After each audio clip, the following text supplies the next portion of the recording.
Hey everybody, welcome to the stream. Welcome. Hope you guys having a good day today, or hoping that you guys have better days ahead. This is Marlon here, and this is episode 25 of Kingdom Hearts 2. And well, folks, I have not really an important one, but definitely not like an emergency type of bad news, but more like in a something that it's some bad news, but not like life changing or even too serious. It's just a mild bad news. It's a small one. I tested the green screen and me transitioning to the gaming part of the stream, and well, I gotta tell you, folks, I tried. I even practiced trying behind the green screen and then transitioning into gaming for Kingdom Hearts 2, but unfortunately, it was unsuccessful. In other words, I would need to go behind the green screen only when I play Minecraft instead of Kingdom Hearts 2, because if I were to play Kingdom Hearts 2 and go on the green screen at the same time, it's going to be very problematic for some reason. But I'll figure things out, folks. Right now, I didn't really have enough time to test anything out. Like after that, I mean, the only thing I did so far was just practice behind the green screen, away from off stream, and then try to transition to Kingdom Hearts 2. But the thing is that when I try to do that, when I tried to change the scenes, it really I would have to change the video capture, and I don't know why it wouldn't let me like do it separately, but the best thing I can do at this point, folks, is to go behind the green screen only on weekdays from now on, if I have enough time to come back from work. Try to set everything up for myself, but sometimes, or rather most of the time, it becomes hard. I would have to leave early enough in order to come home, just to give myself enough time just to set everything up so I can perform the green screen, or I would need to do that whenever I do have time during the weekends, and do it at like 1 p.m. Eastern Daylight Time for an hour, and then later get back to Kingdom Hearts 2 so that I have enough time just to change things up, just so that there wouldn't be more technical problems.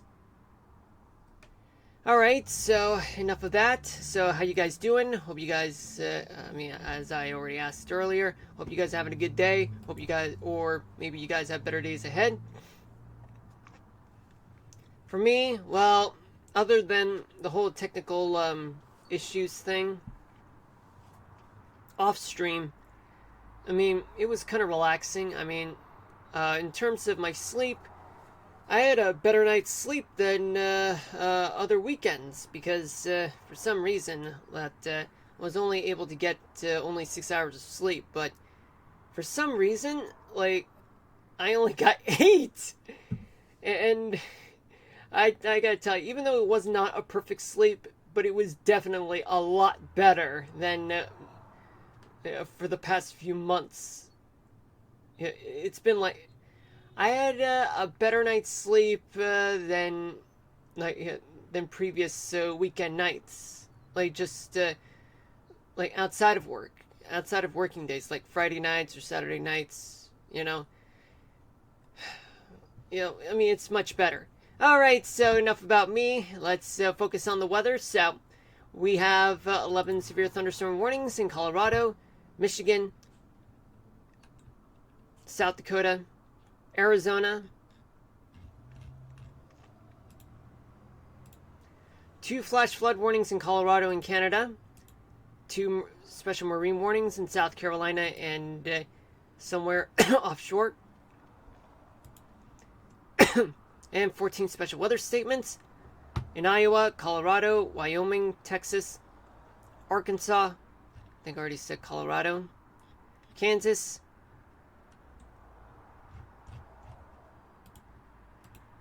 '17 extreme heat warnings, 5 dense fog advisories, 8 air quality alerts, 24 flood warnings, and 1 red flag warning. Let's start off in the Northeast. So what do we have here? Well, nothing much going on, though there is an area of surface high pressure dominating throughout the Northeast, folks. Oh, yeah.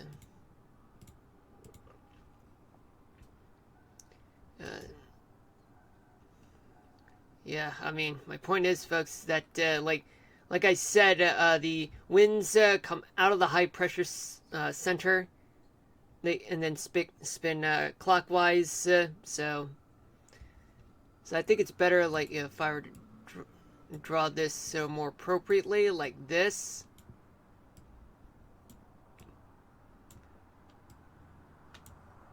There we go. That's much better.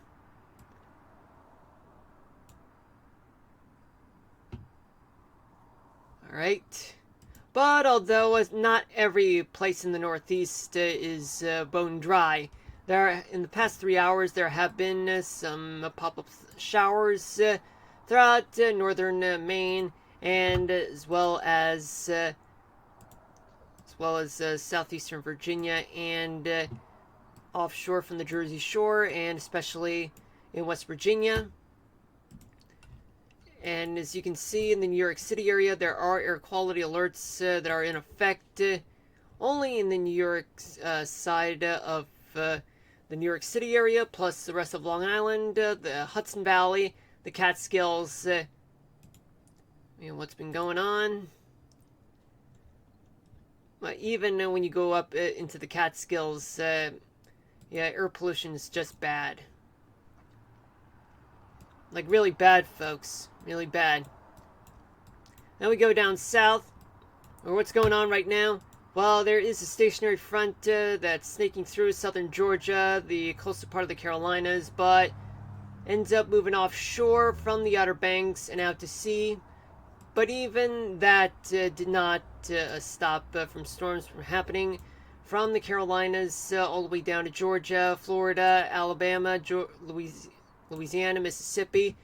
And although there are some thunderstorms throughout parts of Arkansas, some of them may be strong enough to issue special weather statements, but most notably in northeastern Texas, many storms are pretty much all over the Texas Gulf Coast, the Texas coastline, and some clouds and showers. Oh yeah, and some storms moving in towards Lubbock and throughout the panhandle of Texas, and even the panhandle of Oklahoma.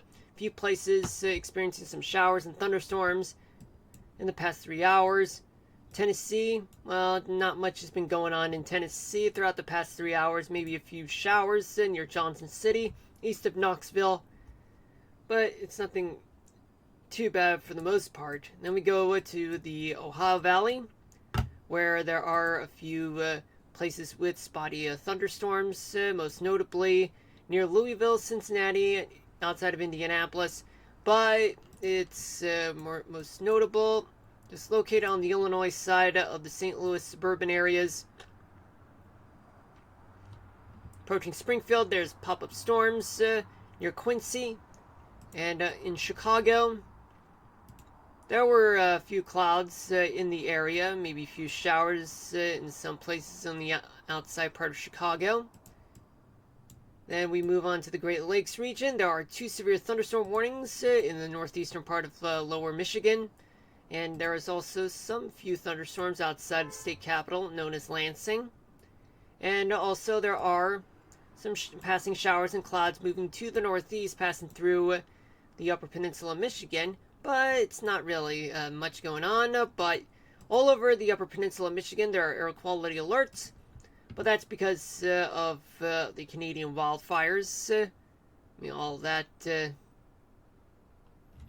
that's been troublesome for some time.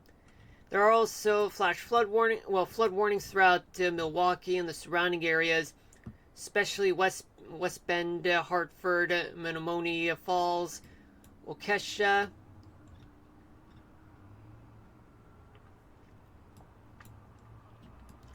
And also, there are a few places with storms still left over in northern Wisconsin.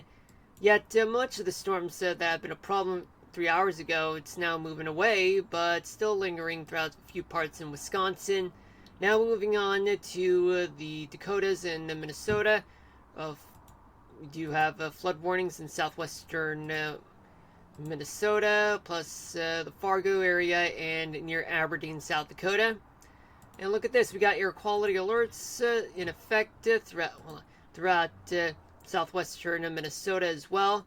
But even despite the fact that there's a stationary front that's located right in the upper part of the Mississippi Valley, all the way down to Iowa, but then briefly transitioning into a cold front from Des Moines all the way to Wichita via Kansas City, then transition to a stationary front snaking through to both panhandles of Oklahoma and Texas and into New Mexico. And we'll discuss more about the stationary front in just a few minutes. But there are storms that are still going on in the past 3 hours throughout the Rapid City area in South Dakota. There's a severe thunderstorm warning that's in effect southwest of the area. But mostly it's quite dry throughout the rest of South Dakota and North Dakota too. Then we go down to the Missouri River Valley, consisting of Nebraska, Kansas, Missouri, and Iowa. Now there are flash flood warnings in the northeastern part of Iowa. The eastern side still has a flood warning, and the special weather statement to the south, between Waterloo and Dubuque, Iowa. But the rest of Iowa, it's quite clear. Just the northeastern part of the state, it's quite wet and stormy. And same thing goes for St. Louis and the surrounding areas. Yet still getting some rain, some thunderstorms just to the south and east of the state, downriver along the Mississippi, just before reaching to Cape Girardeau. A severe thunderstorm warning is in effect just northwest of Lebanon, Missouri. Cold front has just passed Kansas City. It's now moving east for the most part. And there's a special weather statement located in Pittsburgh, Kansas, not in Missouri, but it's quite close to Joplin, Missouri. There's a high pressure center located in the north central part of Kansas.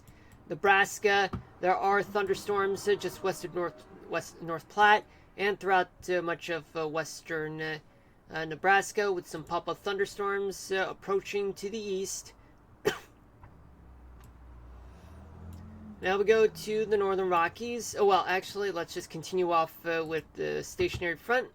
Stationary front is snaking from both the panhandles and going through northeastern New Mexico and then through the Rocky Mountains in Colorado and Wyoming. Then there is a dry line that's separating two parts of Wyoming. And on the east side, there are some pop-up thunderstorms in which the east side of the dry line is responsible for keeping the storms to the east, moving to the east.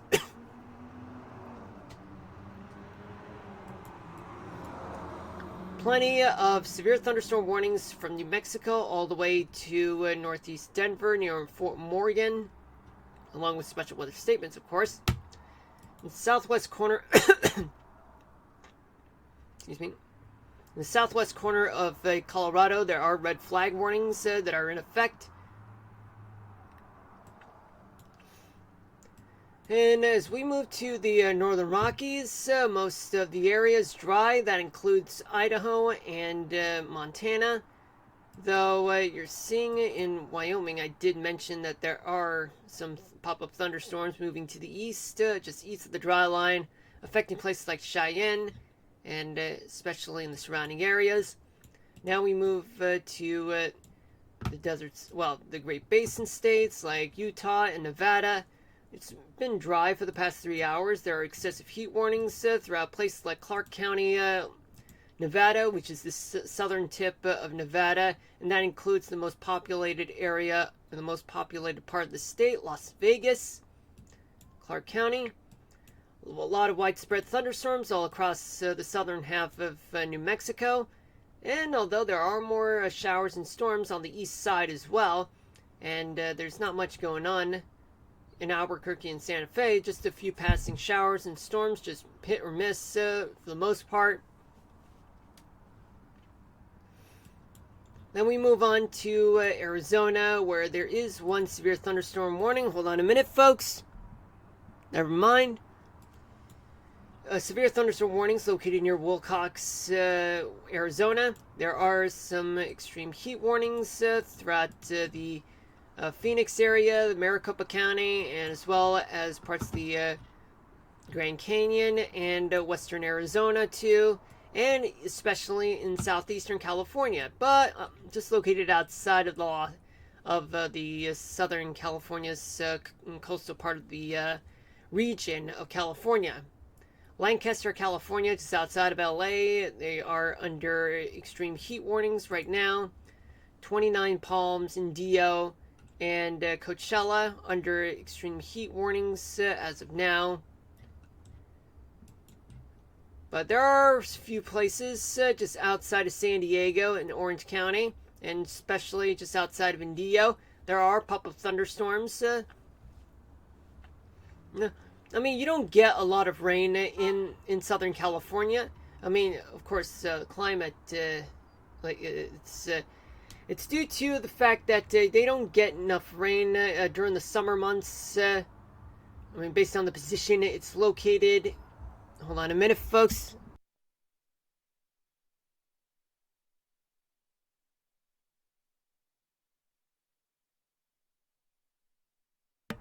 All right, I'm back.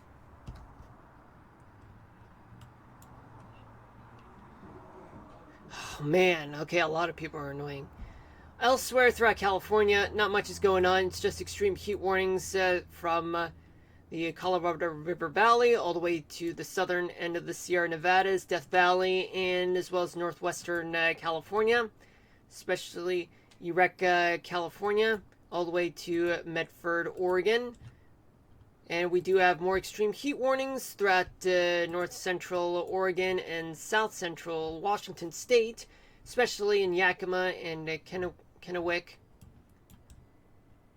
There are stationary fronts, if I failed to mention, that's located from Grand Junction all the way to St. George and then through the Sierra Nevadas, but it doesn't really make much of a difference considering that there are not really not much of a trace of precipitation that's present in those areas. Now, what about the dense fog advisory that I did mention? Well, let's take a look at it, folks. So, where it is? Well, it's located along the Oregon coast from Florence, Oregon, passing through Astoria, Oregon, all the way to south of Aberdeen, Washington state. Alright, so now let's transition to here. Okay. We'll make this quick, folks. I know I keep saying that, but it's just that there's just too much details involved. In the northeast, so what do we got? Okay, we got plenty of sea breeze to go around from the Jersey Shore all the way to the Canadian border, in which winds are up to 25 miles per hour in some places, others just a little lighter though. In the Jersey Shore, you have winds. Well, there's still plenty of onshore winds in the southern part of the Jersey Shore, all the way down to Virginia Beach. Just a few places up to 25 miles an hour. Otherwise, it's just up to 20. Now we go to now we got inland New England, where it's very light and variable throughout much of New England, though. New Hampshire and Vermont, winds moving to the northeast, especially parts of upstate New York. Pennsylvania, winds are shifting from the southeast to the north at up to 20 miles an hour, especially in Maine, upstate New York, And in the mid-Atlantic, winds are moving to the northwest. West Virginia, somewhat light and variable. Temperatures throughout New England, they are in the mid-70s to upper 80s. Upstate New York, temperatures are in the 80s. In the greater New York City area, temperatures are in the 80s. Then we go to Pennsylvania, temperatures are in the 80s as well.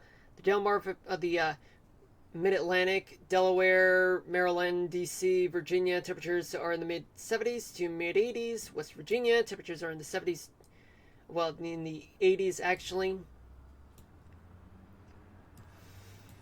Alright, now we go to the southeast. So what do we got? Okay, so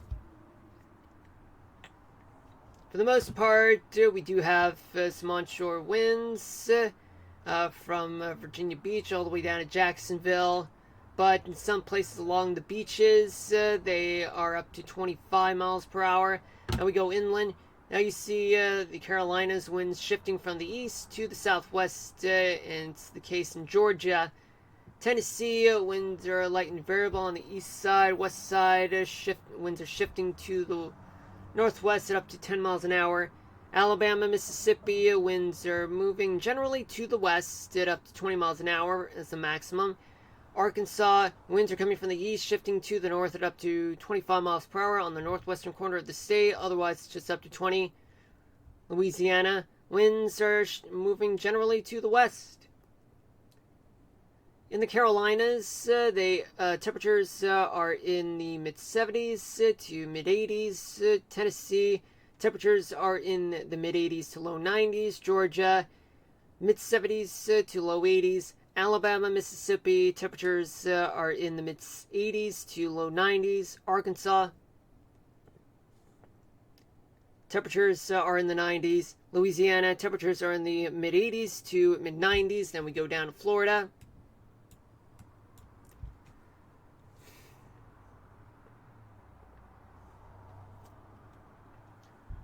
Much of the panhandle of Florida, winds are somewhat light and variable, but on the peninsula part, especially in the Keys, winds are moving to the north-northwest, shifting to the west at up to 20 miles an hour. But temperatures all across the Sunshine State, they are in the upper 70s to upper 80s. Let's go to Oklahoma and Texas. You're seeing winds coming from the Gulf, but then shifting winds to the north. But on the panhandle of Texas, panhandles of Texas and Oklahoma, you're seeing winds shifting briefly to the west, and then they're shifting to the west. But in places like from Odessa to Electra, winds are speeding up to 25 miles an hour. Western Texas, somewhat light and variable. In Oklahoma, mostly throughout much of the state, they're blowing up to 25 miles per hour. Temperatures in Oklahoma, they are in the mid-80s to upper 90s. In western Texas, like the Panhandle and the western tip, temperatures are in the upper 80s to low hundreds. Southern Texas, temperatures are in the mid-80s to low hundreds. Eastern and northeast Texas, temperatures are in the 90s.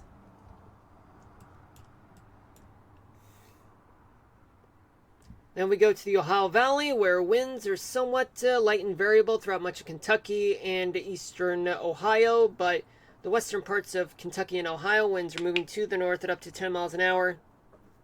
Indiana and Illinois, winds are generally blowing to the north, mostly up to 20 miles an hour, maybe even a few areas like outside the St. Louis area up to 25. Temperatures in Kentucky, they are in the 80s to low 90s. Ohio, temperatures are in the 80s, as well as Indiana and Illinois, but up until the low 90s though.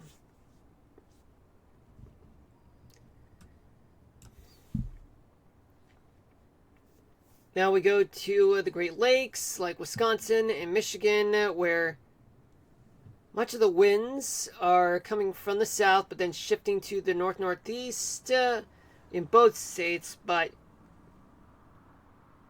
the southern parts of Wisconsin, southern eastern parts of Wisconsin, northern parts of Lower Peninsula, and eastern parts of Upper Peninsula, Michigan. Winds are speeding up to 25 miles an hour. Temperatures throughout Lower Michigan, they are in the upper 80s to low 90s. Upper Peninsula, temperatures are in the mid 70s to low 80s. Wisconsin, temperatures are in the mid 70s to low 80s. Let's go to Minnesota and the Dakotas. Well, you're seeing winds virtually generally coming from the west, but in South Dakota and North Dakota, and even much in southern Minnesota, winds are shifting to the east-southeast at up to 25 miles per hour for most of the 3 states, but near Rapid City, winds are up to 10 miles an hour. Temperatures in Minnesota, they are in the 70s to low 80s. And in the Dakotas, temperatures are in the 70s to low 80s. Then we go to the Missouri River Valley. Then we have Iowa. Winds are coming from the northwest, blowing, shifting to the northeast, with winds topping up to 25 miles an hour on the eastern side. Missouri, you're seeing winds moving generally to the northeast for the most part, whether in the northern part of the state, winds are coming from the west, blowing up to 20 miles an hour, but up to 25 from the south. Kansas, on the southeastern side, winds are coming from the south, shifting to the east. Throughout the rest of the state, winds are coming from the north, shifting to the west at up to 25 miles an hour throughout much of Kansas. Nebraska, you're seeing winds coming from the northwest, shifting to the southwest at up to 20 miles an hour. But on the western side, winds are actually moving towards the west at up to 25 miles per hour, but a little light and variable in between just southwest Valentine and just to the east of Cadron. Temperatures in Iowa, they are in the 80s. Missouri, upper 70s to low 90s. Kansas, temperatures are in the upper 70s to upper 80s. And Nebraska, temperatures are in the upper 70s to mid 80s.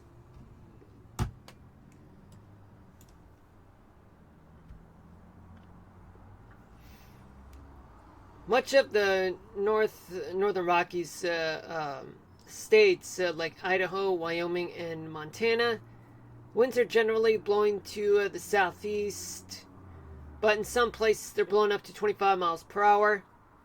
In other places they're blowing somewhat light and variable winds. But Montana is briefly moving to the east, but then shifting back to the southeast, though. Let's take a look at Montana. Temperatures are in the mid 70s to mid 80s. Idaho, temperatures are in the northern half of the state. They are in the upper 60s to mid 70s. Southern half, temperatures are in the upper 70s to upper 80s.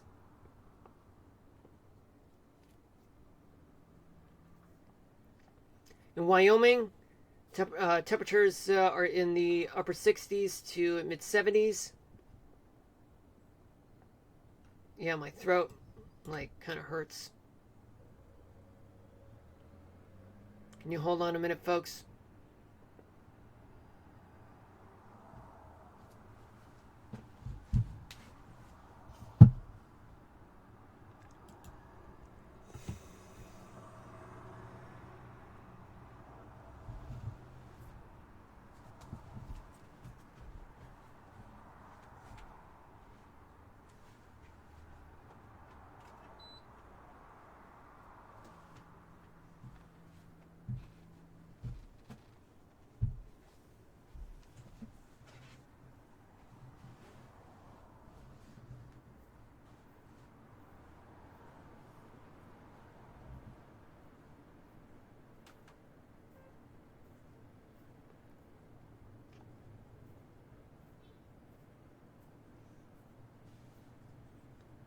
I gotta massage my throat, folks.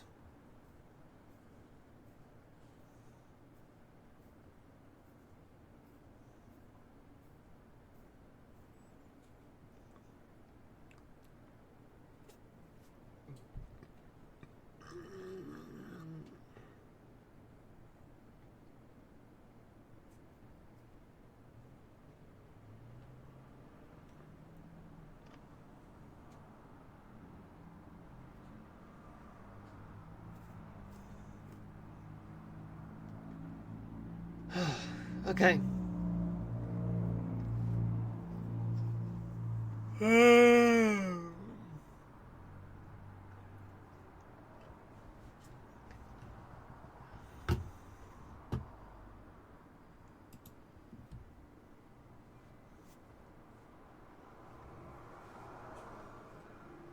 Alright. I'm going to take this nice and easy. It's 6:31 p.m. Eastern Daylight Time. Welcome to the stream for those of you just tuning in. My name's Marlon. This is episode 25 of Kingdom Hearts 2. Hope you guys having a good day, hope that you guys have better days ahead. Right now, we'll get to Kingdom Hearts in about 30 minutes. Right now, I just need to take it easy just so I can soothe my throat muscles. And this is the...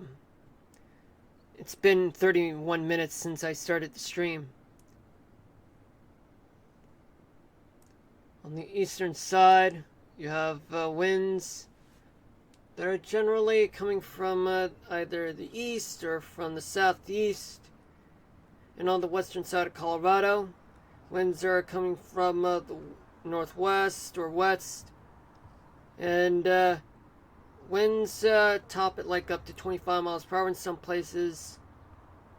In Utah, winds are coming from the northwest, shifting to the east.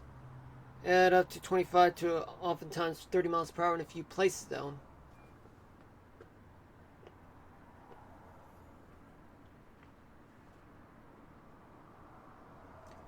In Nevada, winds are coming from the north, then becoming somewhat light and variable, but moving to the east for the most part. And they're blowing up to 25 miles per hour in a few places, otherwise it's going to be light and variable. Colorado, temperatures range from 64 in Colorado Springs to 89 in Grand Junction. Utah, temperatures range from 77 in Logan to 104 in St. George. In Nevada, temperatures range from 82 in Austin and Ely to 109 in Las Vegas.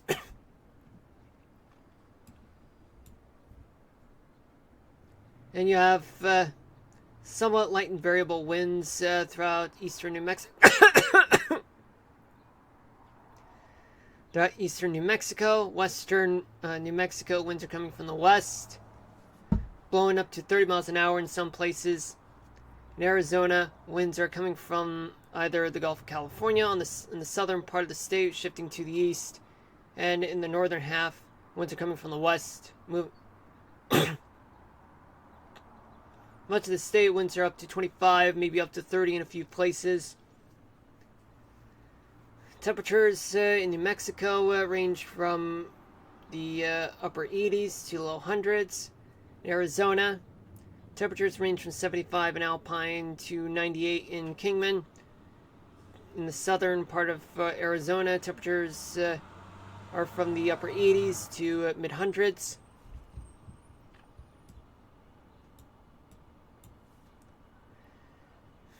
In the coastal part of California, you have coastal part of California in which winds are up to 25 miles per hour. Many of them have onshore winds. In the northern part of California, winds are somewhat light and variable. In the Central Valley, they're blowing to the Sierra Nevadas. Southern part, winds are moving to the east, up to 25 miles per hour in the Central Valley and in the desert, Mojave Desert, and near Death Valley. Temperatures 64 in Eureka. Temperatures are in the 80s in the Bay Area, San Francisco. Temperatures 73 in San Diego and 88 in LA. 109 in Indio. And the Central Valley, California, temperatures are in the triple digits, in the low to mid hundreds. Then we go to the Pacific Northwest, where you have winds generally blowing to the east in Washington State, but blowing up to 20 miles an hour. In the coastal part, winds are moving to the south at up to 20, but on the beaches of Oregon, winds are blowing up to 25 to 30 miles an hour, or 35 in a few places. But also winds are moving to the south in the leeward side of the Cascades in Oregon, but a little light and variable in some places. Temperatures in Oregon, they are in the low 80s to mid 90s. Washington State, temperatures are in the upper 70s to mid 90s. Where are the gusts?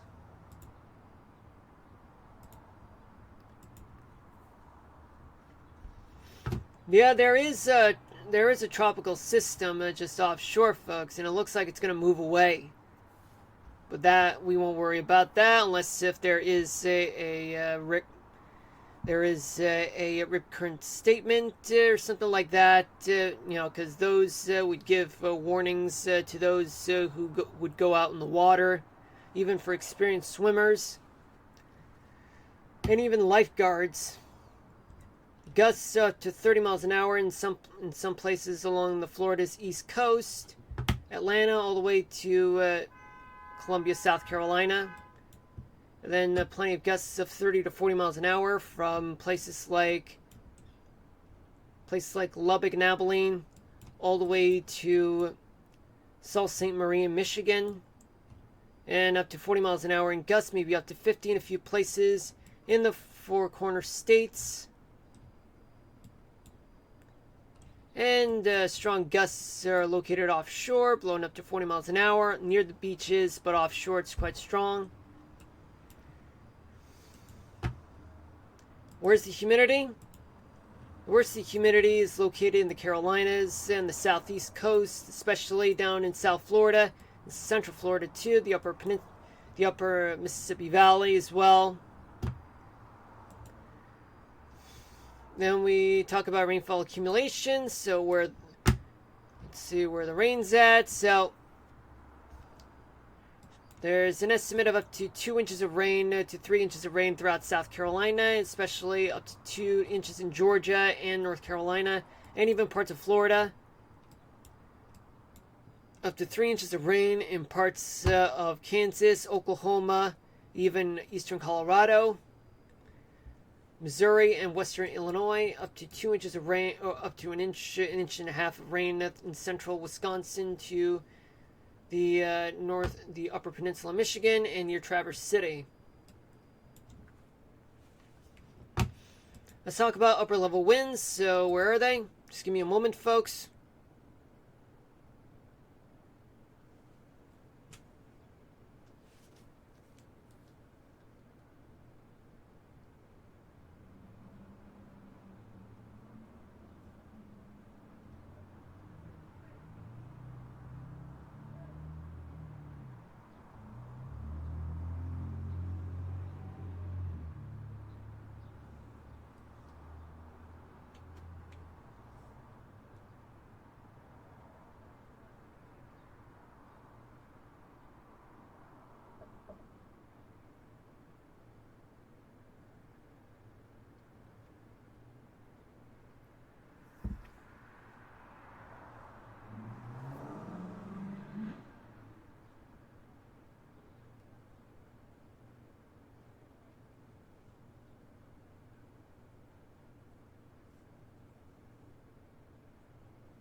Okay.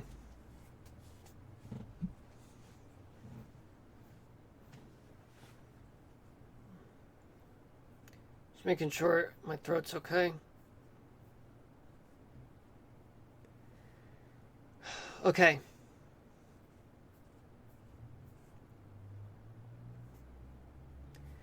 So let's assume that this is right now.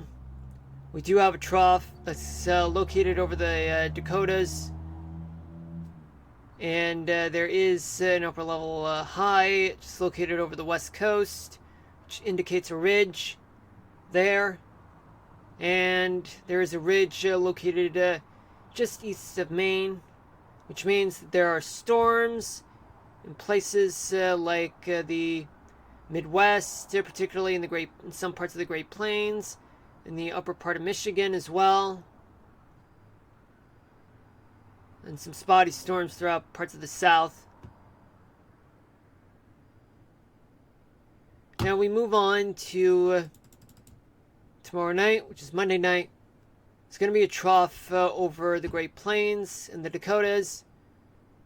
And there's going to be a ridge just still located over just east of Maine. And an upper level high located over California and the Sierra Nevadas, which means that there's going to be some storm. Well, there's going to be a ridge over there. And what does that mean? It means that there are going to be storms still happening in parts of the southeast. And there's going to be severe weather, strong to severe weather in places like the southern plains all the way to Michigan and the upper Mississippi Valley and parts of Minnesota. What about Tuesday night? Tuesday night, there's going to be a trough located north of the Great Lakes, a ridge over the northern Rockies, a tiny trough over the Pacific Northwest, and a small ridge over the Mid-Atlantic in New Jersey and Philadelphia. What does this mean? There's going to be some storms in the Great Lakes region, parts of the Ohio Valley, and the Great Lakes part of the Northeast, especially in the Northern Rockies, Pacific Northwest as well. Some storms will occur throughout parts of the Southeast in the form of pop-up storms, actually. And finally, on Wednesday night, there's actually going to be a ridge over the Dakotas and over the Great Plains region, small trough over Northern California, and just way north of Idaho and Montana. It's going to be a small ridge, flat one, over southern New England, and a trough over near Hudson Bay, which means there are going to be some storms in the interior parts of the Northeast, and especially throughout the Northern Plains, parts of the Pacific Northwest.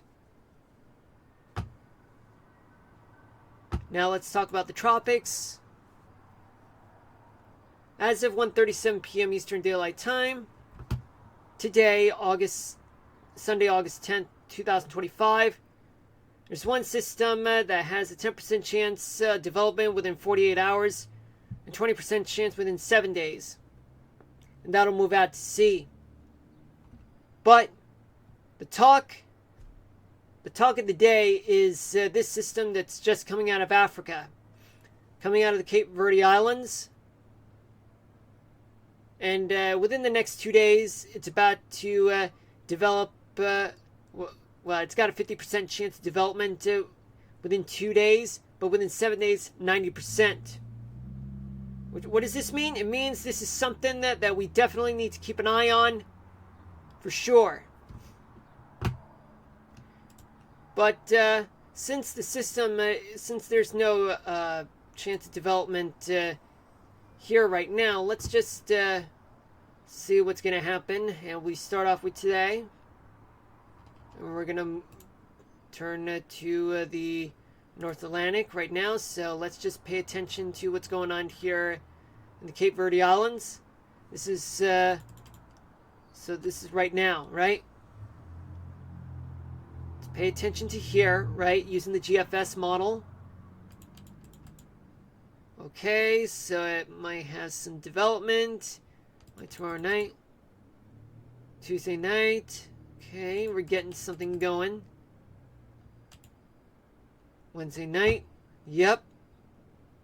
There's something. Thursday night, still moving. It looks like it may be moving away from the Lesser Antilles.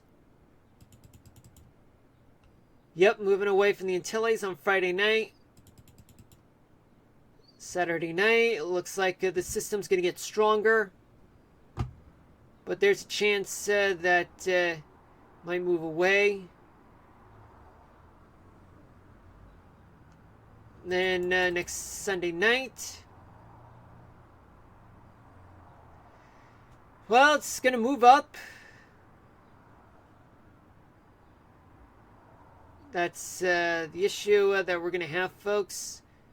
But there is going to be a trough. It's going to sit there just way north of Maine. And it could get picked up. Let me see. But let's just run the whole thing past next Sunday night. Next Monday night.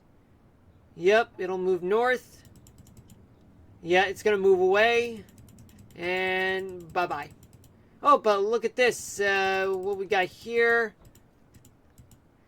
Well, it looks like I overlooked some things. Starting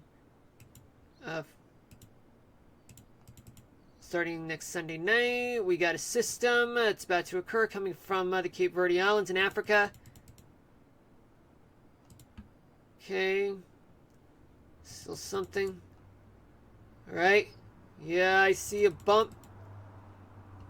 Yeah, next Wednesday night, which is going to be on the 20th. Two systems. One is going to be near the Lesser Antilles, and the other one's going to come out of Africa. Next Thursday night, one system is going to move toward the East Coast, and the other one's about to come out.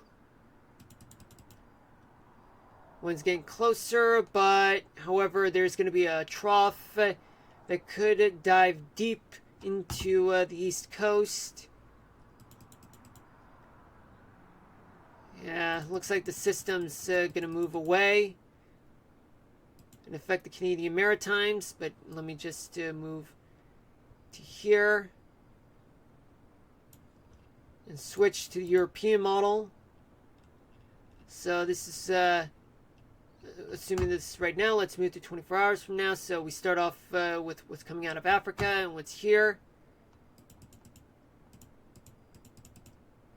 This one is no good. There's a big area of low pressure here.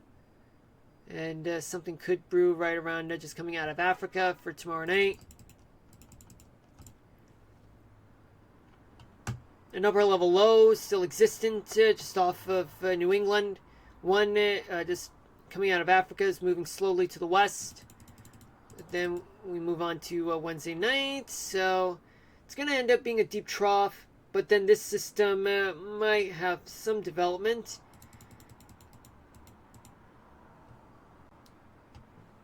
One's still an organized system by Thursday night, so by Friday night, it's gonna be a system. It could be a tropical storm before it reaches the Antilles or get close to it, but it won't get there.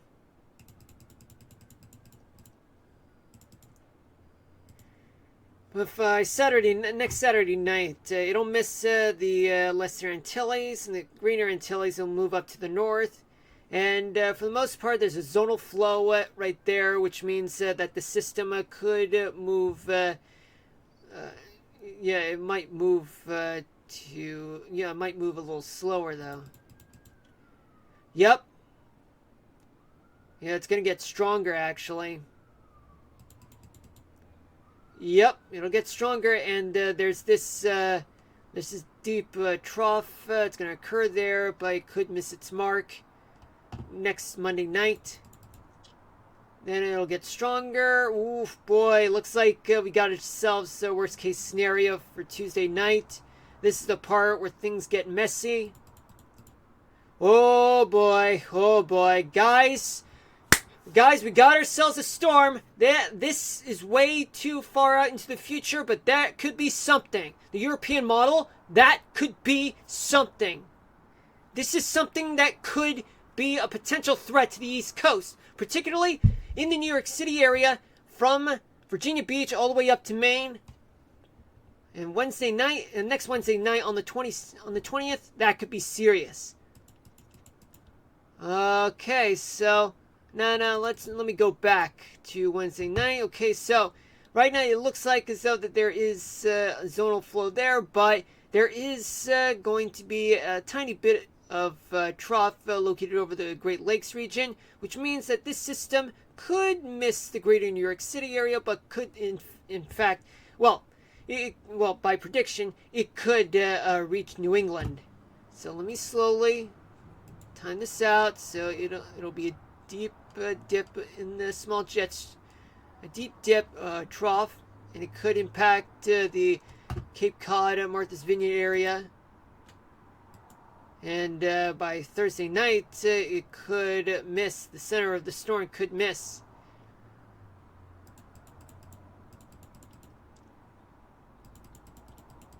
But of course, there is a system that could happen next Saturday night, or rather in 2 weeks. But this is still way too far out, folks. All right? This is way too far out. All right? Now we'll move on and talk about the 3-day forecast right about now. Wow, folks, talking about the tropics, that could be something. But right now, this is way too soon to predict about what's going on with the tropics in the next 2 weeks. Let's just talk about the 3-day forecast right now. That one will be more certain than predicting the tropical weather in the next 2 weeks, because this is more accurate. The one that we're going to forecast for the next 3 days here in the contiguous United States.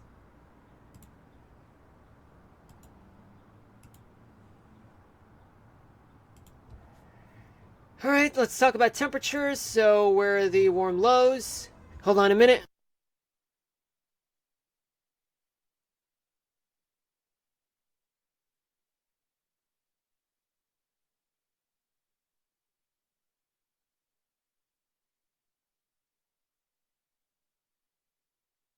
Okay, so where are the warm lows? The warm lows are located throughout South Florida, all the way up to the Outer Banks in North Carolina, parts of Alabama, and parts of Texas, parts of Arizona, parts of California. Where are the chilly lows? The Rockies, parts of the Great Basin.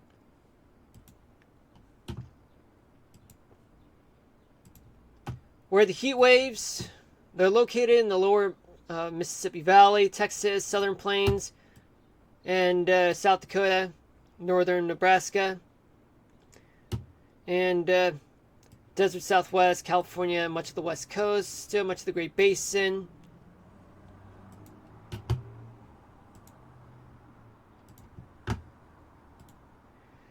Where are the warm lows for Tuesday morning in Florida, all the way to the Carolinas, and even some in Maine,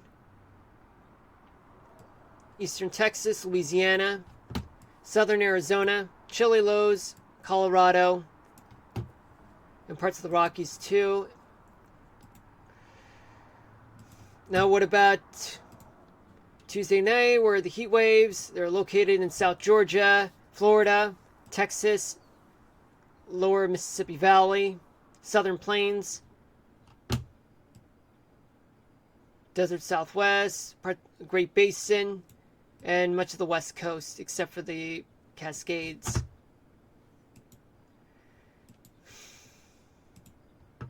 Wednesday morning, where are the warm lows? They're located in parts of Florida, parts of the Southeast, parts of Texas, parts of the desert Southwest, and the southeastern California.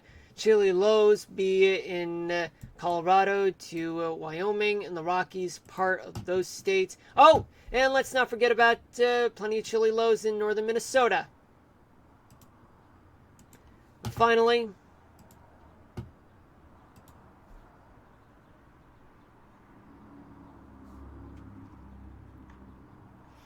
where are the heat waves? Well, throughout much of the South, the Great Plains, desert Southwest, Great Basin, leeward side of the Cascades, California, except for the Sierra Nevadas, though.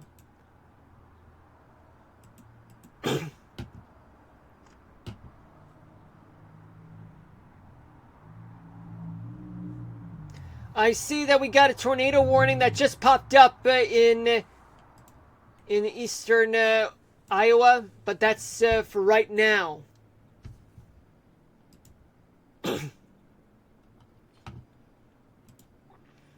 Let's talk about dew point right now.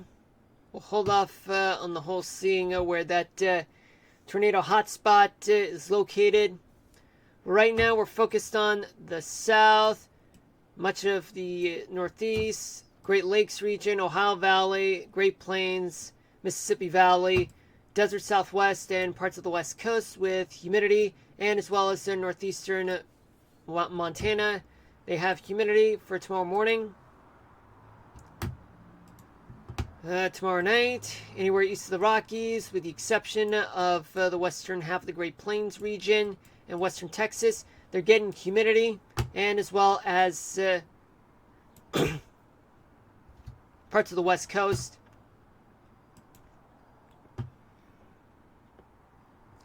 Now, what about Tuesday morning? Tuesday morning, plenty of humidity across the south, the east coast, Ohio Valley, Great Lakes region, Mississippi Valley, and parts of the Great Plains, parts of the desert southwest, and parts of the west coast from San Francisco all the way to Seattle.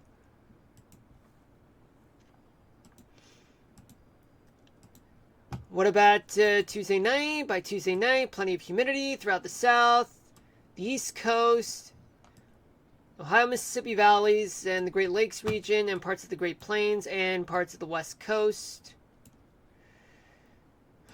And what about Wednesday morning? Where's the humidity? Humidity is located in the south, the east coast, parts of the southern half of the Great Lakes region, Ohio Valley, mid-Mississippi Valley down south, and parts of the west coast, parts of the desert southwest, and parts of the west coast. Finally, where's the humidity?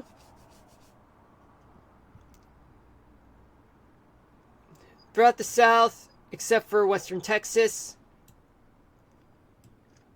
the entirety of the east coast, southern half of the Great Lakes region, the Ohio Valley, much of the Mississippi Valley, and much of the Great Lakes region, and even a little bit in the desert southwest and the west coast, but not much though, not significant. Now let's talk about Cape. Where's the Cape?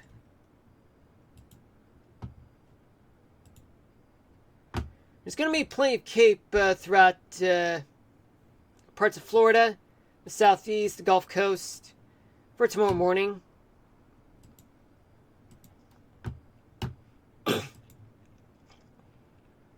By tomorrow night, there's going to be a lot of convection throughout parts of Florida, the southeast, the Mississippi Valley, the Ohio Valley too, and a lot in the southern plains, and parts of Texas will get some convection. Not humidity, guys. If you guys hear me say humidity for that part, I deeply apologize for that. I meant to say convection. And there's also going to be plenty of convection in lower Michigan for tomorrow night. By Tuesday morning, where's the convection? Convection is going to be located throughout the southeast, including Florida, parts of the Gulf Coast,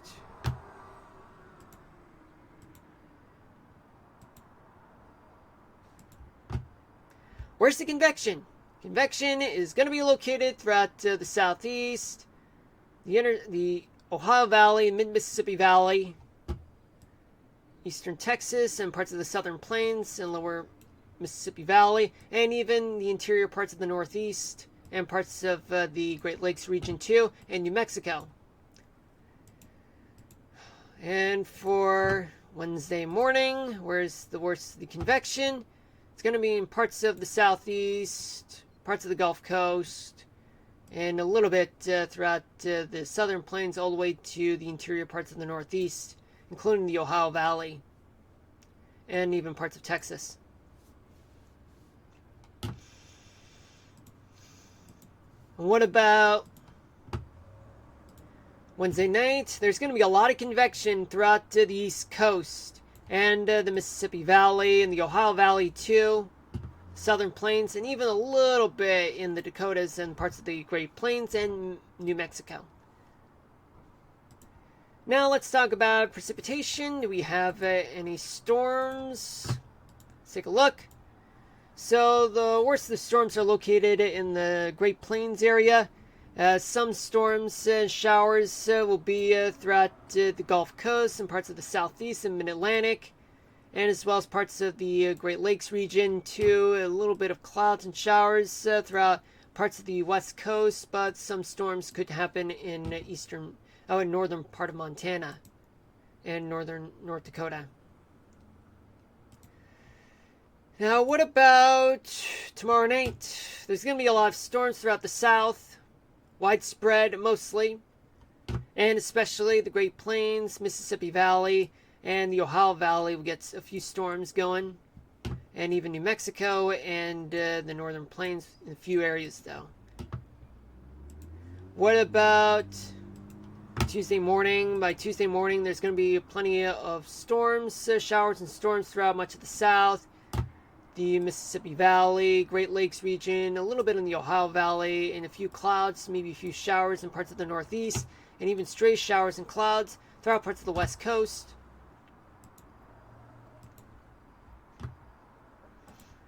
By Tuesday night, there's going to be a lot of storms throughout the South, New Mexico, Colorado, the Ohio Valley, the Great Lakes region. A little bit of stray clouds and showers throughout parts of the Northeast on the coastal side, especially in the desert Southwest, parts of the Great Basin, Sierra Nevadas. What about Wednesday morning? By Wednesday morning, some storms will linger throughout the south and even in parts of the Northeast and the Mid-Atlantic and parts of the Ohio Valley too. A few stray clouds and showers throughout parts of the West Coast, a little bit in Montana, a few parts of Montana. And finally,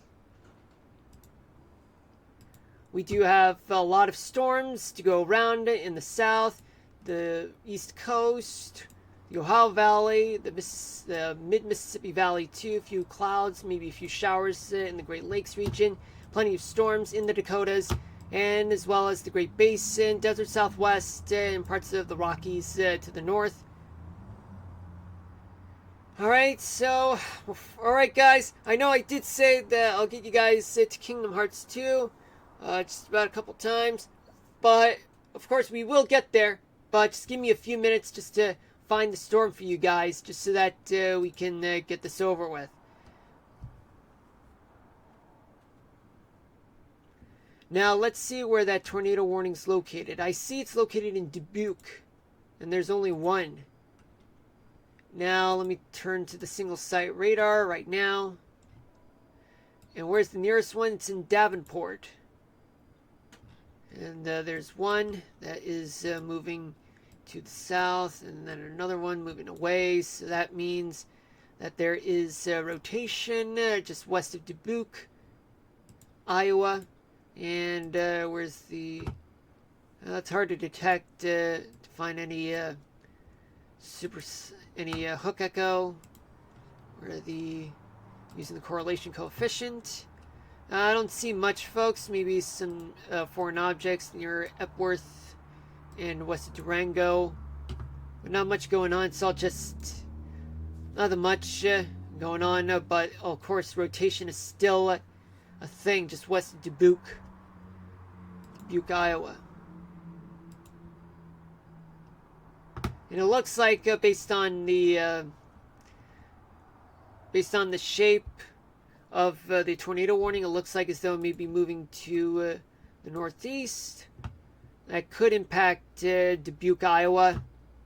So folks who are there, please take shelter immediately. If you're watching the stream live, do take shelter immediately and just ignore it. Leave the stream and take shelter just so that you guys are safe. Alright? Because I don't want this to be the reason why you guys are hurt. Alright? Just want you guys to be safe. Just seek shelter in a storm cellar or a basement. But if those are not available, just take shelter in an interior room with no windows in it. It's got to be away from the outer frames of the house, because otherwise there's going to be debris flying and piercing through those walls, and it's going to be dangerous. So your best bet's an interior room in the lowest floor. But if you're outside, do take shelter in a ditch and cover your head. but never take shelter in an overpass because those are unsafe. Alright? Believe me, guys, it's dangerous. Oh, looks like I see storms moving, and yet it looks like, according to my calculations, it could affect the northern side of Dubuque, Iowa in a matter of moments. Now, let's, now that we got the tornado, let me just zoom out and play the radar for you guys so that we can get to the gaming part. Oh, wait.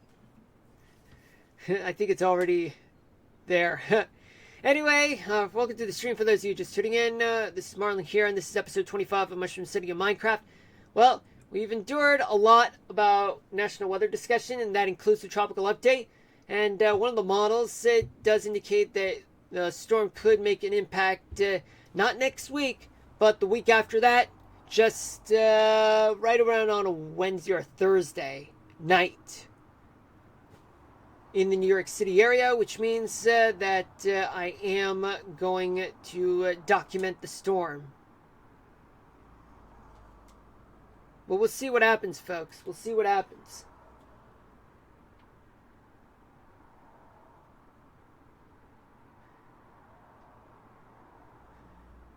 Something's up with the picture, folks. Alright. I'm going to switch gears, folks. Alright. And I'm going to turn on my phone so that I can see the chat.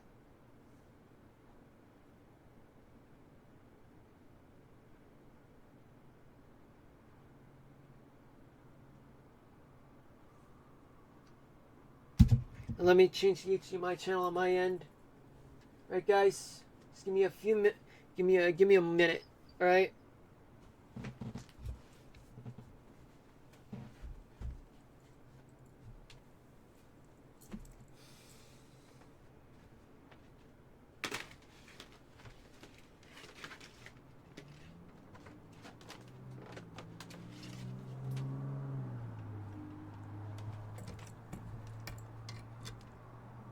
Ugh, didn't mean to do that.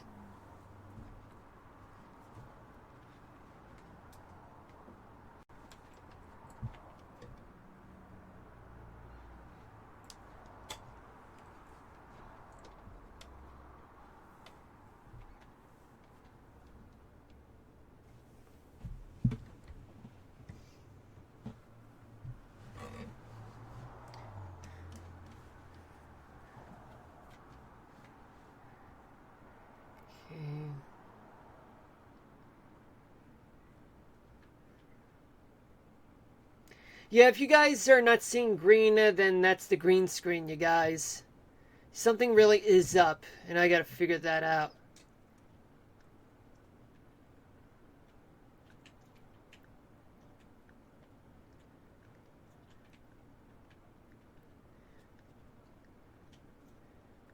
Didn't mean to do that. Yeah, I realized I may have pressed the wrong button.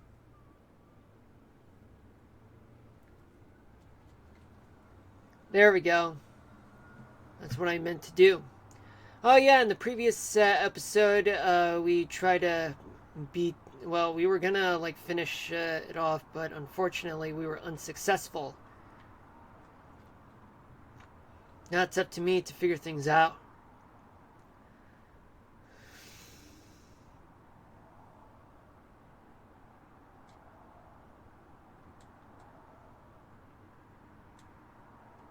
Well, let's try again for old time's sake. But there's no guarantee I'll be able to finish or win the first try.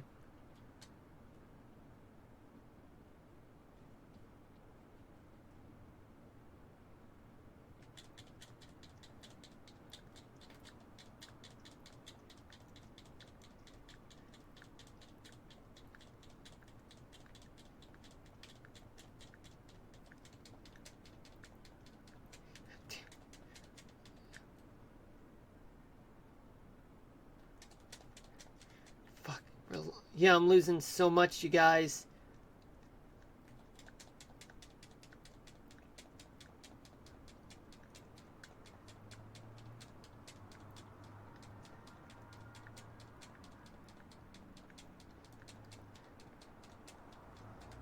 Damn.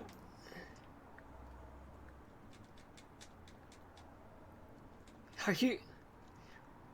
Well, I can't even avoid any attack. You saw that, guys. You saw the reason why I could not, like, win like this.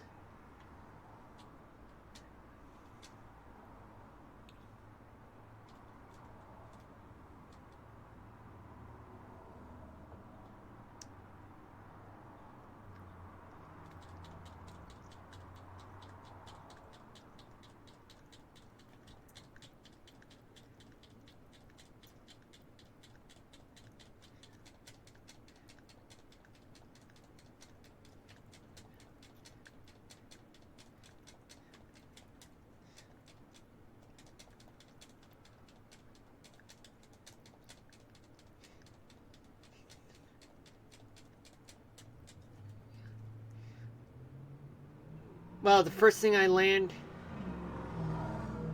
you guys really can't even imagine why, like, I keep losing like this.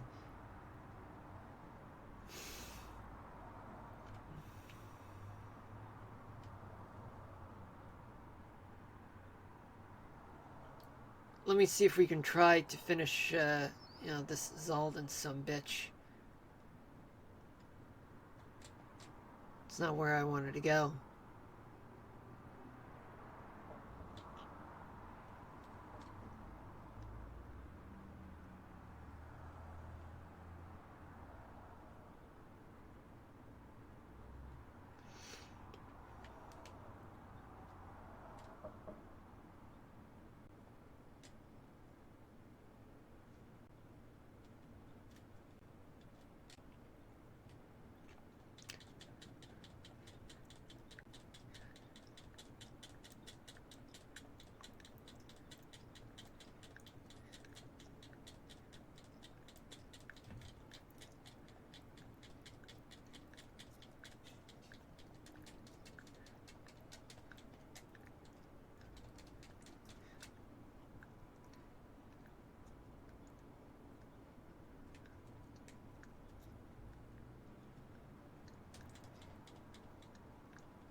Damn it.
Can't even think quick enough.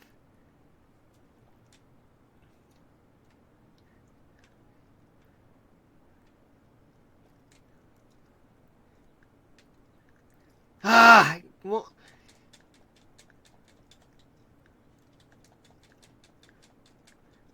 man, this is not a battle. This is a slaughter. This is a massacre.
Not a fair chance.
Wow, we were so close this time.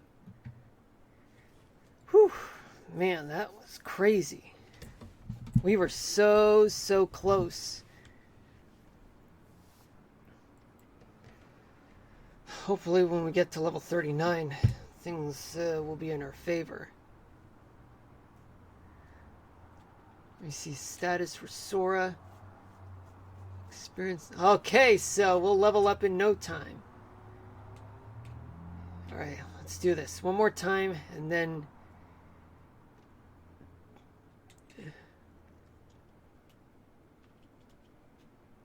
whether if we succeed in this or not.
shit.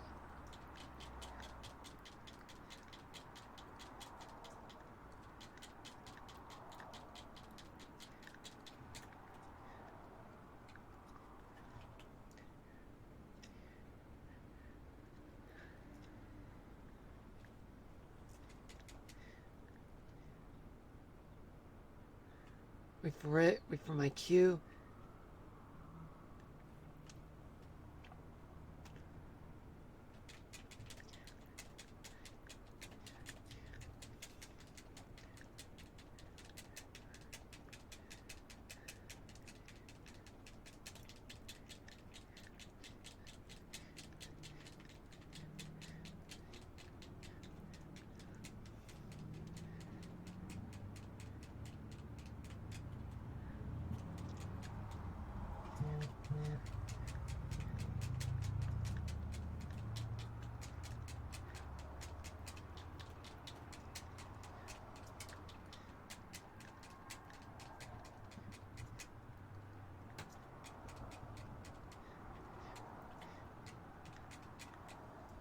Run away, run away, run away.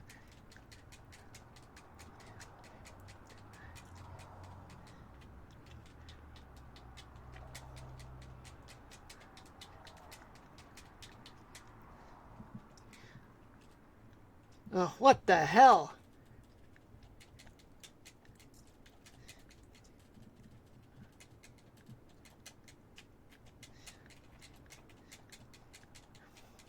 Well, Beast is down, unfortunately.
Man, he won't let me escape. Nothing.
Not even that would be enough.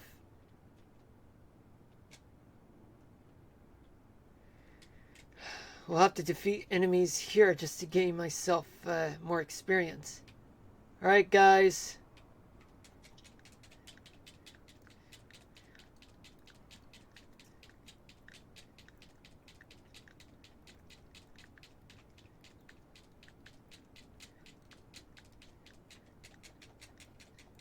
Alright, we're level to 39. Sora. That's good. That's excellent.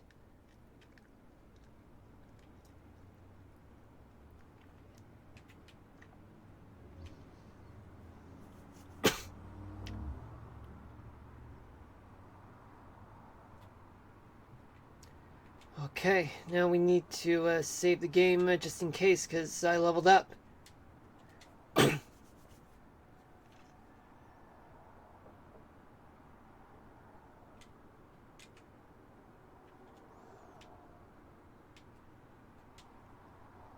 Buy some stuff. We don't have much monies, and we're all stocked up.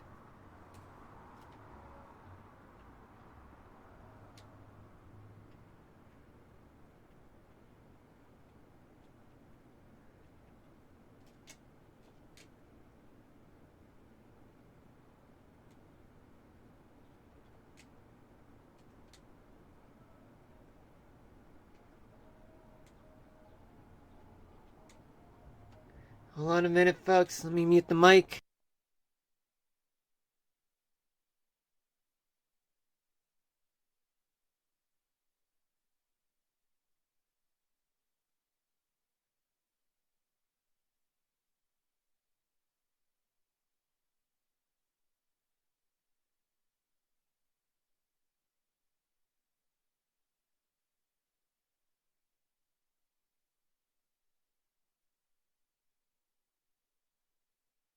Oh my god. Getting killed, dude. Oh yeah, wait a minute. I forgot something. Man. Abilities. Sora. Yeah, I thought I had it. But turns out it's too good to be true.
Ah, stop following me.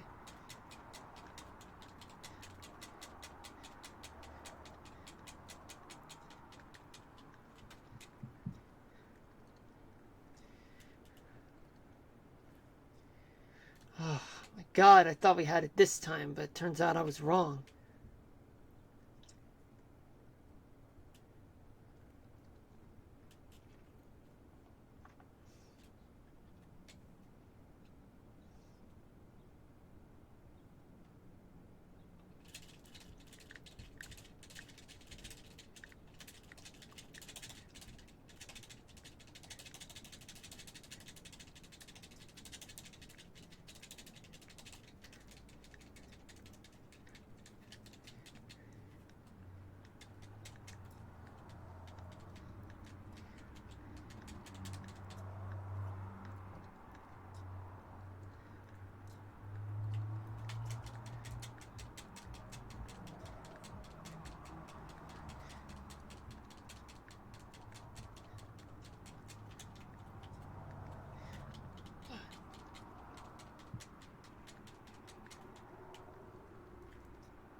Well, I lost half of...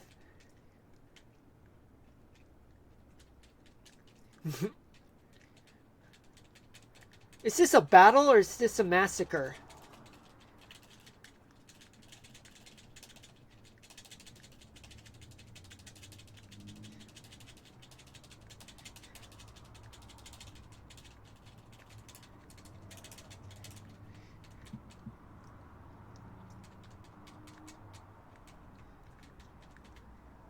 Oh, Beast is down.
Oh, yeah, we're not going to finish this.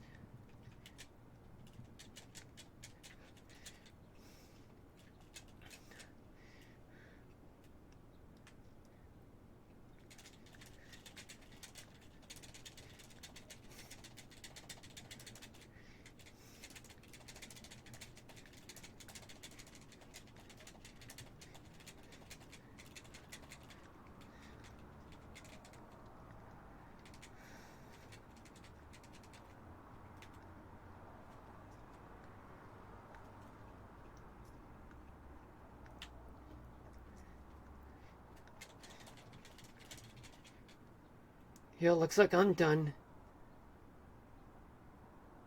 Yeah, I was almost there, you guys. I almost had it. Whew.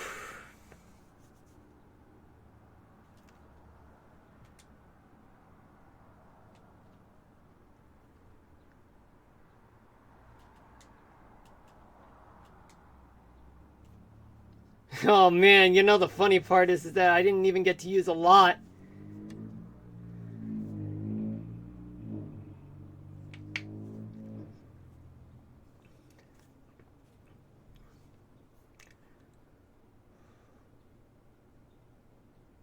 I wonder what's the ice cream for.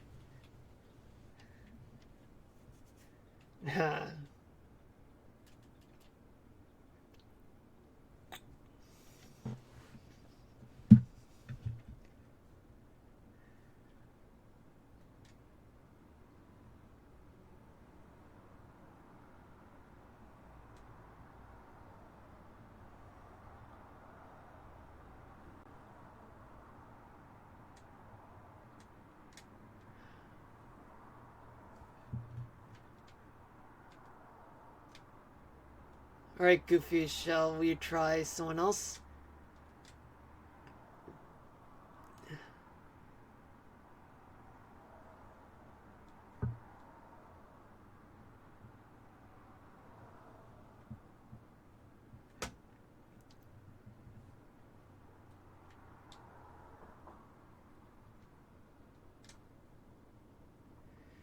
Whew, man, that took a lot of you know what, right, guys?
Yes! We got it!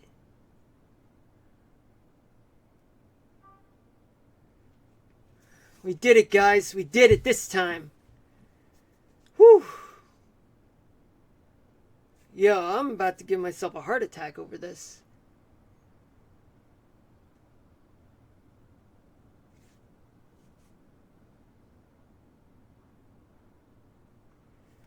Oh, boy.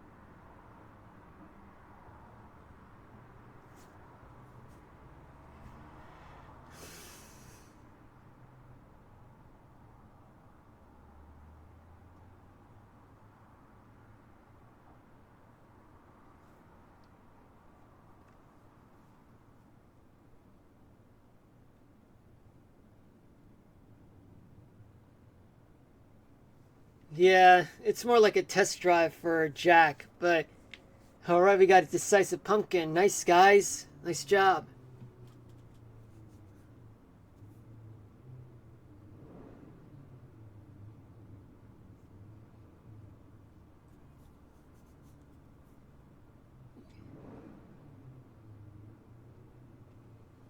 Well, too much of a success.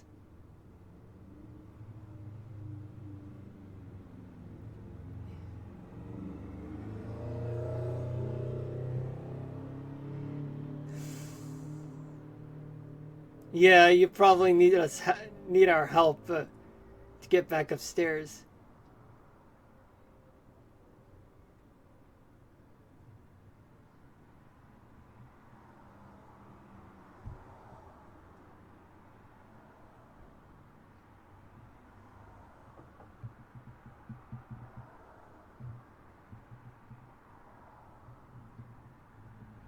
Oh shit! Looks like Jack is back.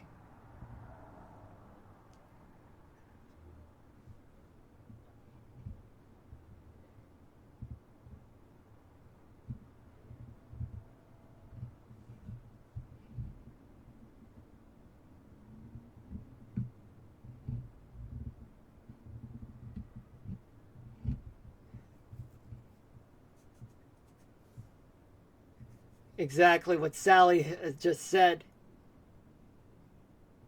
Oh yeah, by the way, guys, I've seen that Lilo and Stitch movie, the the animated one, and now, from what I've heard, I'm gonna see the live action one because if you can't, in order to watch that movie, the live action one, you gotta rewatch or watch, the Lilo and Stitch original movie, the one from 2002.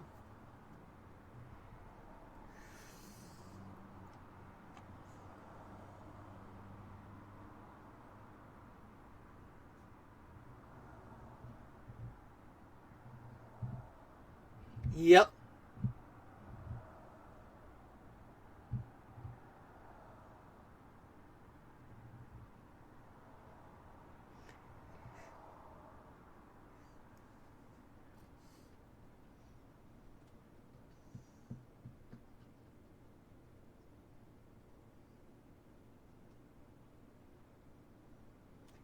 No.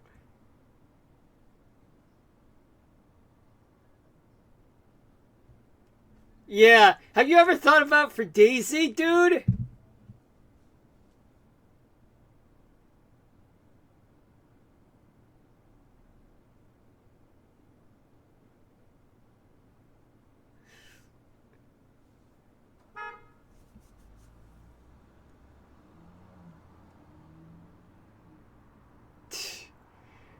Look at the two of them.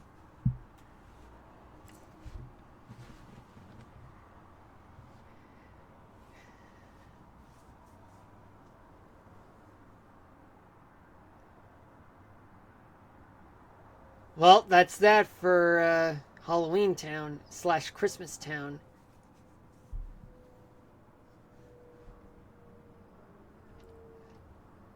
Well, we got it, guys. A new Keyblade. And look at the. Man.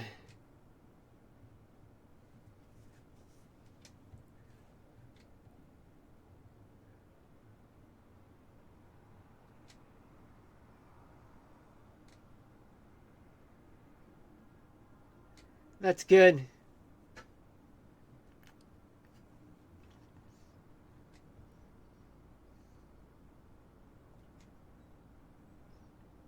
Okay, we need to save you guys.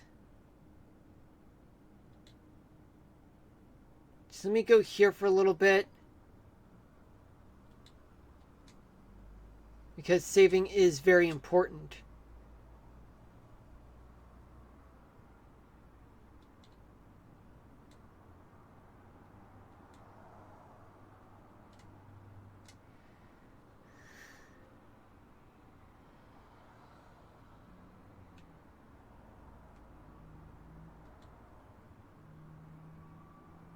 Pridelands.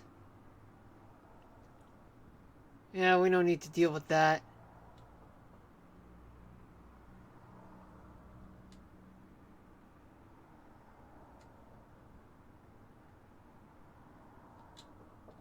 Let's save again. Whew.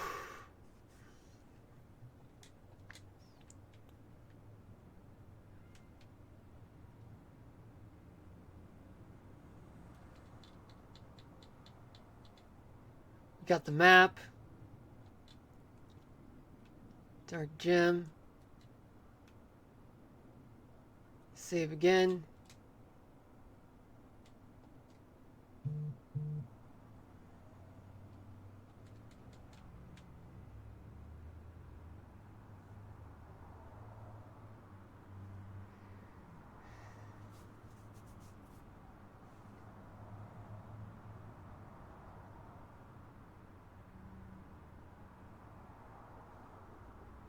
Yeah, we got a wild heartless.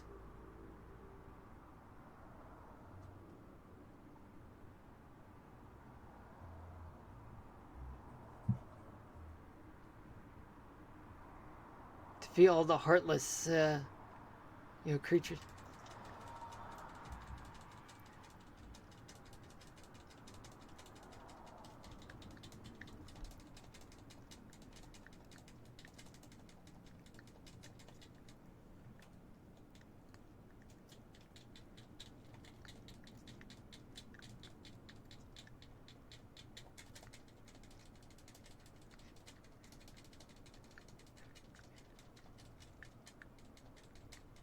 Okay, one down, one to go.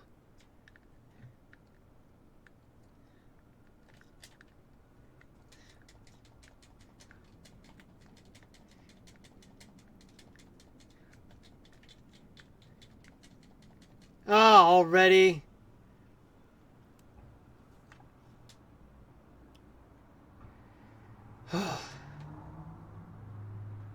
Even me saving didn't really do much.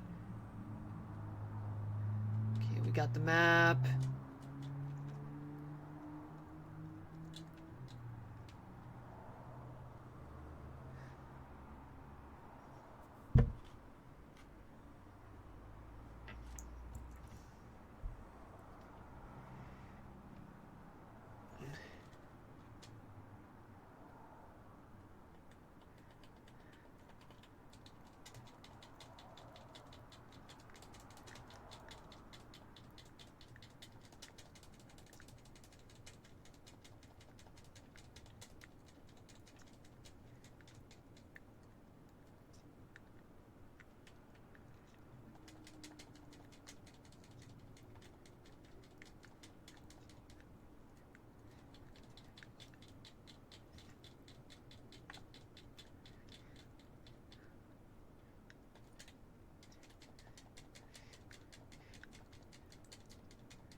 There we go. One down.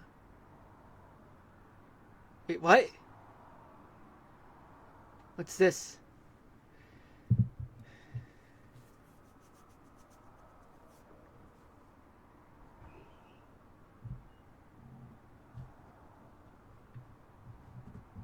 Yeah.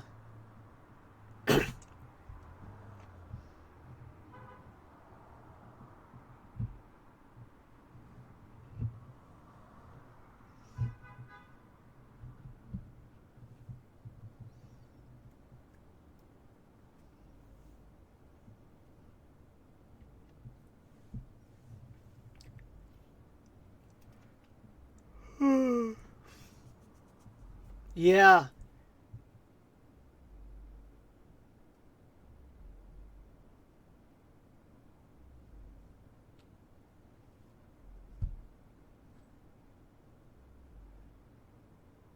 Yeah, barely.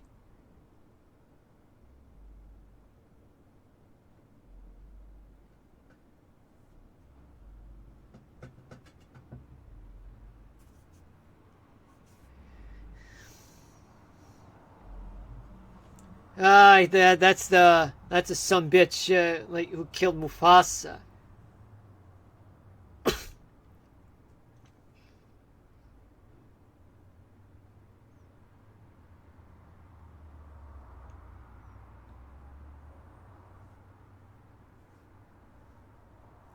Don't get cocky, Sora.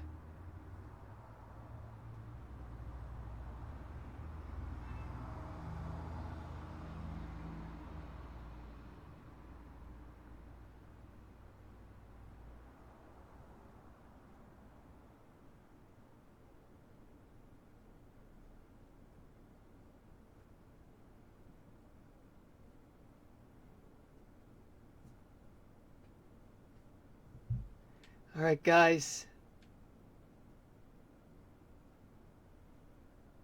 Oh,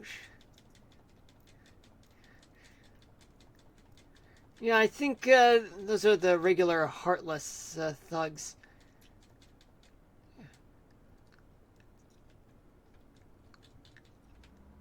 Got the frost gem. That's good. Oh, there's a fork on the road.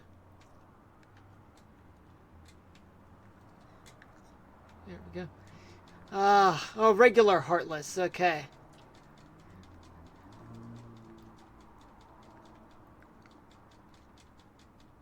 It's just nothing more than just some routine shit, you know?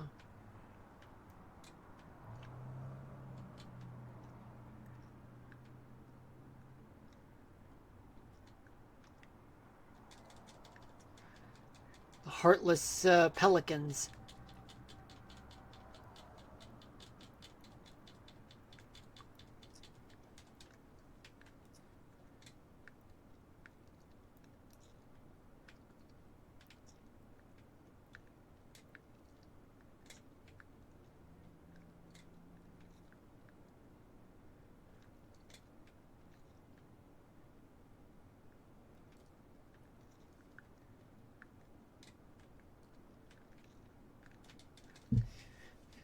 Another bunch of regular heartless idiots.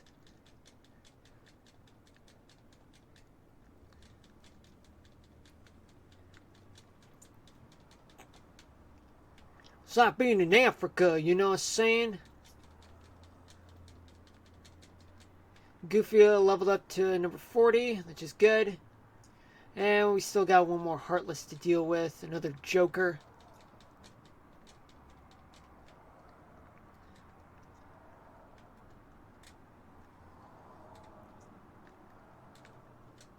Ah, missed my mark.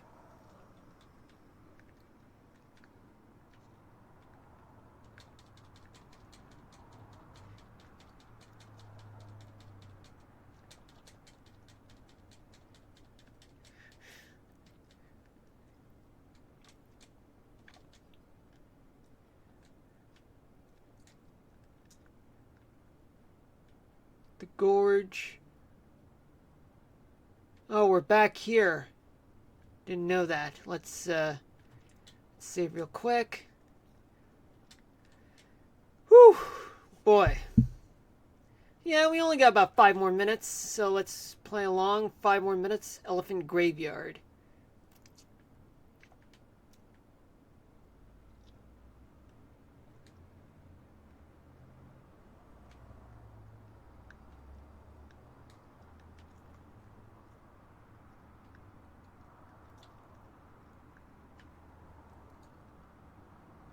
The Savannah.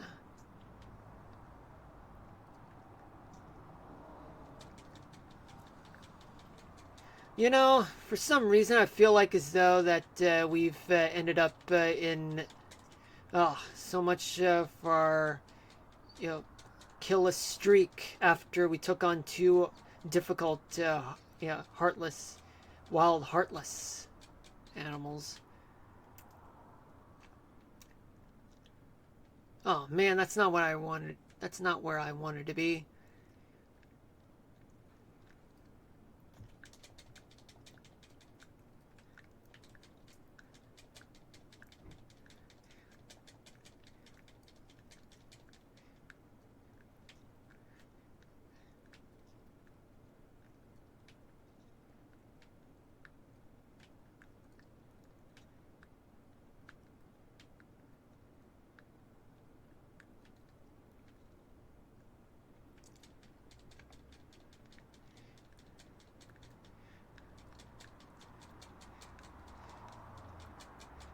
It's like those Heartless don't mind going to going to the heart of Africa.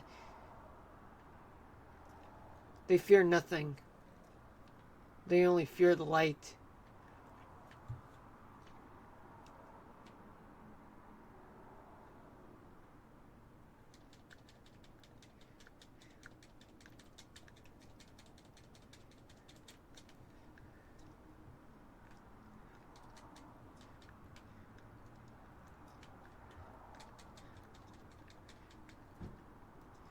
Voila, guys, voila.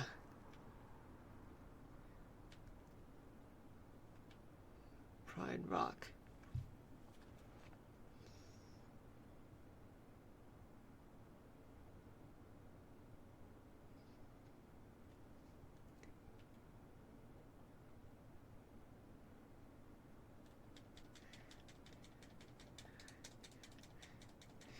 Yeah, I just like seeing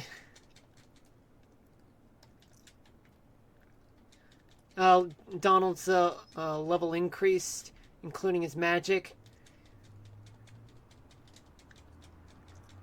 I'm fighting my own battles, now I'm ready to take on others.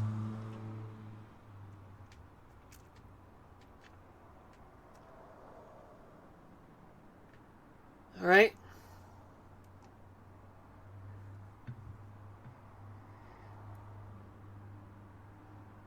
We're at Pride Rock, I think.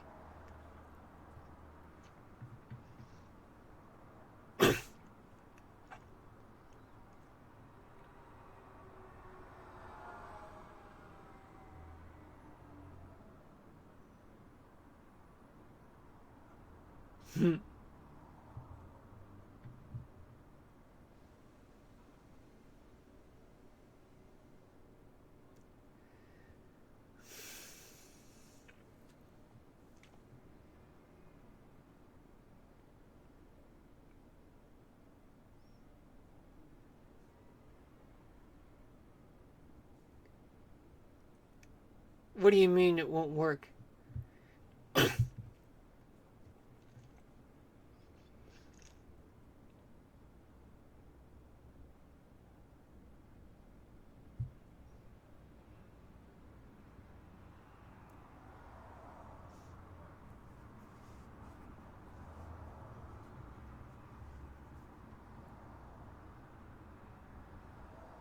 Yeah, maybe a little too late. Okay, so now that we're at Pride Rock, we need to find a saving point.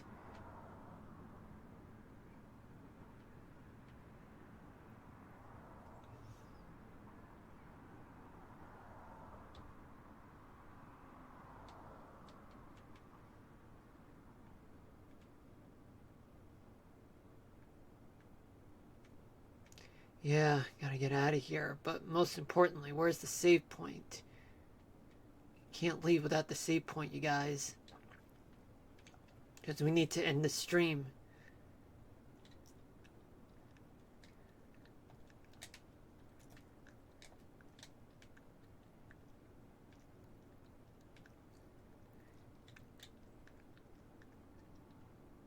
Okay, we got the map.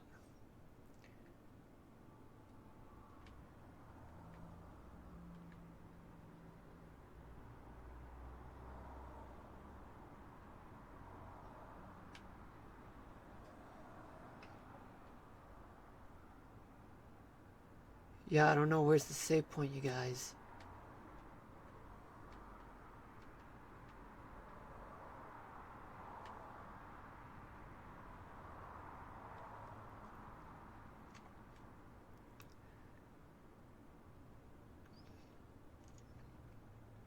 There we go. Now we have a save point. Alright, guys, this is it. We're going to go back to the screen title, and then we do the topic of the day, and then we're going to end the stream.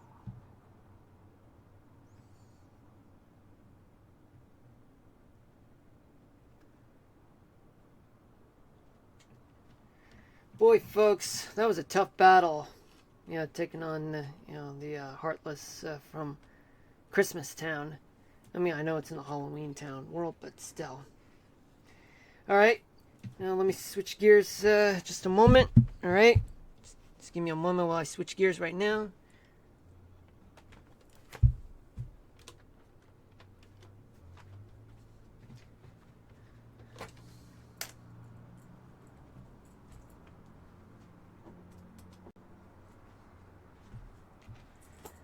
Whew, that was nuts, folks. I mean, Zaldin was difficult, but we almost had him.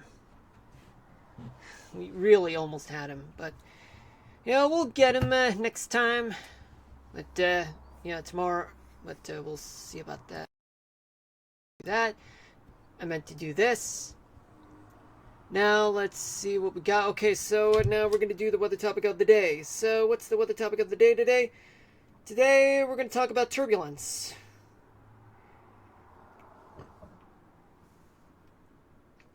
So let me just pull up something right now.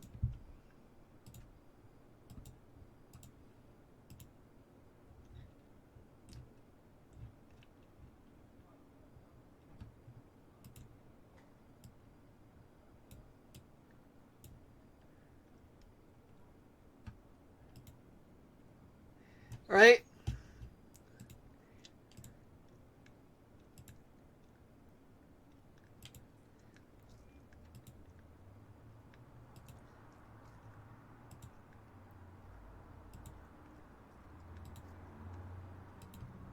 There we go. Okay.